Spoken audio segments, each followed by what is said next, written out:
2027 AFC Asian কাপের জন্য ইতিমধ্যেই 18টি দল যোগ্যতা অর্জন করেছে।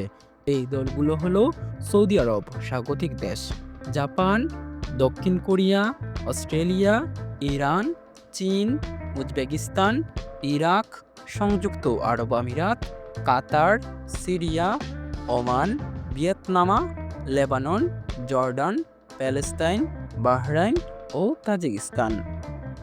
এই দলগুলো 2026 ফিফা বিশ্বকাপের এশিয়া অঞ্চলের বাছাই পর্বের দ্বিতীয় রাউন্ডে তাদের গ্রুপে শীর্ষ 2 থেকে এশিয়ান কাপের খেলার যোগ্যতা অর্জন করেছে। অবশিষ্ট 6টি স্থান পূরণের জন্য 24টি দল তৃতীয় রাউন্ডের বাছাই পর্বে প্রতিদ্বন্দ্বিতা করবে। এই দলগুলো 6টি গ্রুপে বিভক্ত হয়েছে। প্রতিটি গ্রুপের শীর্ষ দল এশিয়ান কাপের খেলার যোগ্যতা অর্জন করবে। এবার আসেন বাংলাদেশের কথায়। বাংলাদেশ গ্রুপ সিতে রয়েছে, যেখানে তাদের প্রতিপক্ষ হলো ভারত, হংকং, সিঙ্গাপুর। বাংলাদেশের ম্যাচগুলো 25 মার্চ 2025 ভারতের বিপক্ষে এওয়ে, 10 জুন 2025 হংকংয়ের বিপক্ষে এওয়ে, 9 অক্টোবর 2025 সিঙ্গাপুরের বিপক্ষে হোমে, 14 অক্টোবর 2025 সিঙ্গাপুরের বিপক্ষে এওয়ে, 18 নভেম্বর 2025 ভারতের বিপক্ষে খেলবে ঘরের মাটিতে এবং শেষ ম্যাচ 31 মার্চ 2026 হংকংয়ের বিপক্ষে খেলবে ঘরের মাটিতে।